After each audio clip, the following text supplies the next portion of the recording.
शिक्षा की दुनिया में कुछ ही नाम ऐसे हैं जिन्होंने हमारे सोचने का नजरिया पूरी तरह से बदल कर रख दिया। लेव वाइगोत्स्की यकीनन उनमें से एक हैं। आज की इस चर्चा में हम उनके संज्ञानात्मक विकास के उस क्रांतिकारी सिद्धांत की गहराइयों में उतरेंगे, जो सिर्फ कोई किताबी कॉन्सेप्ट नहीं है, बल्कि भविष्य की कक्षाओं को एक नया और सकारात्मक आकार देने की चाबी है। जरा सोचिए, क्या सीखना सिर्फ एक अकेले इंसान की प्रक्रिया है? मतलब, क्या कोई बच्चा एक छोटे वैज्ञानिक की तरह अकेले ही एकांत में सब कुछ सीख लेता है? सदियों से पारंपरिक रूप से यही माना जाता था, लेकिन वाइगोत्स्की ने इस सोच को पूरी तरह से पलट दिया। उनका मानना था कि हमारा सीखना समाज और हमारे आसपास के लोगों के साथ होने वाले संवाद से गहराई से जुड़ा हुआ है। तो आज की हमारी इस यात्रा के मुख्य पड़ाव क्या होंगे? हम शुरुआत करेंगे सिद्धांत के परिचय से, फिर समझेंगे संस्कृति और सामाजिक संपर्क की भूमिका। इसके बाद जीपीडी, एमकेओ और स्कैफोल्डिंग जैसे दिलचस्प कॉन्सेप्ट्स पर बात करेंगे। फिर भाषा और चिंतन के रिश्ते को देखेंगे और अंत में जानेंगे कि क्लासरूम में इसका असली इस्तेमाल कैसे होता है। चलिए, बिना किसी देरी के पहले हिस्से की ओर बढ़ते हैं और इस सिद्धांत के मूल आधार को समझते हैं। देखिए, अक्सर हमें लगता है कि जैसे जैसे उम्र बढ़ेगी दिमाग खुद ब खुद परिपक्व हो जाएगा, लेकिन यहाँ एक कैच है। वाइगोत्स्की के अनुसार संज्ञानात्मक विकास सिर्फ हमारी बायोलॉजी या उम्र बढ़ने तक सीमित नहीं है। इसे ऐसे समझिए, बच्चे का दिमाग एक बीज की तरह है, लेकिन हमारा समाज, हमारा कल्चर वो मिट्टी और पानी है जो तय करते हैं कि वो बीज कैसे और कितना बढ़ेगा। बच्चों की सोचने समझने की क्षमताएं उन्हीं सहयोगी संवादों से बनती है जिनका वे हर दिन हिस्सा होते हैं। अब यहाँ से एक बहुत ही अहम सवाल उठता है कि संस्कृति और सामाजिक संपर्क इसमें आखिर कैसे मदद करते हैं। आइए दूसरे भाग में इसे एक्सप्लोर करें। हर संस्कृति हमें सोचने के लिए कुछ खास औजार देती है, जिन्हें हम सांस्कृतिक उपकरण कहते हैं। अब जाहिर है, ये कोई हथौड़ा या पेचकस नहीं है। ये हमारी भाषा है, गणित के फॉर्मूले हैं या ब्रेल लिपि है। याद है, बचपन में इंद्रधनुष के रंग याद रखने के लिए हम YBGOR या बैनियाहा पीनाला रटते थे, या फिर किसी जटिल टॉपिक को समझने के लिए आज हम माइंड मैप्स बनाते हैं। ये उपकरण सिर्फ जानकारी को स्टोर नहीं करते, बल्कि लिटरली हमारे सोचने के तरीके को ही बदल कर रख देते हैं। और यहीं से हम वाइगोत्स्की के सिद्धांत के सबसे कोर हिस्से में प्रवेश करते हैं। ZPD, MKO और PARD, ये 3 शब्द शिक्षा की दुनिया के असली गेम चेंजर्स हैं। सबसे पहले बात करते हैं MKO की, यानी अधिक जानकार अन्य। अब नाम सुनकर लगता है कि ये कोई टीचर या उम्र में बड़ा इंसान ही होगा, है ना? लेकिन ऐसा बिल्कुल नहीं है। MKO कोई भी हो सकता है। एक पिता हो सकता है जो अपने बच्चे को बेसबॉल खेलना सिखा रहा हो, और इसके उलट वो छोटा बच्चा भी हो सकता है जो अपने दादाजी को स्मार्टफोन पर कोई नया ऐप इस्तेमाल करना सिखा रहा हो। यहाँ उम्र या अधिकार नहीं, बल्कि उस खास काम में आपकी समझ और स्किल का लेवल मायने रखता है। अब आते हैं ZPD पर, यानी समीपस्थ विकास क्षेत्र।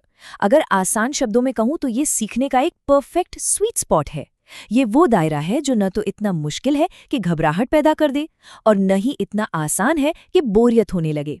यहाँ चुनौतियां तो मौजूद हैं, लेकिन अगर किसी का सही मार्गदर्शन मिल जाए तो उन चुनौतियों को बड़े आराम से और प्रभावी ढंग से पार किया जा सकता है। इसे इस तरह सोचिए, एक तरफ वो काम है जो एक इंसान खुद अकेले कर सकता है, और दूसरी तरफ वो चीजें हैं जो वो किसी मदद या मार्गदर्शन के साथ हासिल कर सकता है। इन दोनों के बीच जो दूरी है, जो गैप है, असल में वही हमारा ZPD है। और इसी खाली जगह को भरने के लिए एक MKO उस पुल की तरह आगे आता है जो हमें हमारे विकास के अगले स्तर तक ले जाता है। और इस पुल को बनाने की प्रक्रिया को ही PARD या स्कैफोल्डिंग कहते हैं। याद कीजिए, जब किसी ने आपको पहली बार साइकिल चलाना सिखाया था, शुरुआत में उन्होंने पीछे से साइकिल को कसकर पकड़ा होगा, फिर धीरे धीरे अपनी पकड़ ढीली की होगी, और एक दिन आपको खुद संतुलन बनाते हुए छोड़ दिया। स्कैफोल्डिंग बिल्कुल यही है। शुरुआत में दिया गया एक अस्थायी सपोर्ट, जिसे जिग्सॉ पहेली के कोने वाले टुकड़े खोजने में मदद करना। लेकिन जैसे जैसे इंसान सीखता है, ये सपोर्ट हटा लिया जाता है, क्योंकि अगर ऐसा न किया जाए तो वो मदद नहीं, एक बैसाखी बन जाएगी। अब हम चौथे भाग की ओर मुड़ते हैं, जो एक बहुत ही दिलचस्प कनेक्शन को उजागर करता है, इंसान की भाषा और उसके चिंतन के बीच का रिश्ता। वाइगोत्स्की के अनुसार हमारे विचारों का विकास भाषा के एक शानदार क्रम में आगे बढ़ता है। लगभग 2 साल की उम्र में शुरुआत होती है बुनियादी ज़रूरतों के लिए बाहरी संचार से, जिसे सामाजिक भाषण कहते हैं। फिर 3 साल के आसपास आता है निजी भाषण। आपने अक्सर बच्चों को कोने में बैठकर ब्लॉक जोड़ते हुए खुद से ही बड़बड़ाते देखा होगा, जैसे वो अपने काम को निर्देश दे रहे हों। और अंततः यही बड़बड़ाहट हमारे अंदर समा जाती है और मौन आंतरिक भाषण बन जाती है, यानी बिना शब्दों के मन के भीतर गहराई से सोचने की हमारी वो अद्भुत क्षमता। तो थ्योरी तो हमने समझ ली, लेकिन अब आते हैं इसके सबसे व्यावहारिक और अंतिम हिस्से पर, शिक्षा और क्लासरूम में इसका असली अनुप्रयोग। क्लासरूम में इन सिद्धांतों को उतारने के कई प्रभावी तरीके हैं। पारस्परिक शिक्षण या रेसिप्रोकल टीचिंग इसका एक बेहतरीन उदाहरण है। इसमें छात्र कुछ समय के लिए खुद शिक्षक की भूमिका में आ जाते हैं। वे आपस में किसी पाठ की भविष्यवाणी करते हैं, सवाल पूछते हैं और सारांश निकालते हैं। इसके अलावा अलग अलग क्षमताओं वाले छात्रों की जोड़ी बनाना भी एक कमाल की रणनीति है। इससे होता यह है कि सहपाठी एक दूसरे के लिए MKO बन जाते हैं और सहयोगात्मक रूप से बहुत कुछ सीख लेते हैं। इस पूरी फिलॉसफी को अगर एक वाक्य में समेटना हो तो वो ये है, भाषा और संस्कृति मानव विचार के अंतिम वास्तुकार हैं। ये विचार हमें याद दिलाता है कि ज्ञान का निर्माण हमेशा मिलजुल कर किया जाता है। शिक्षण का मतलब किसी खाली बर्तन में बस जानकारी उड़ेलना नहीं है, बल्कि एक साथ मिलकर विचारों की एक मजबूत और खूबसूरत इमारत का निर्माण करना है। तो इस पूरी चर्चा को हम एक बहुत ही अहम सवाल के साथ खत्म करते हैं।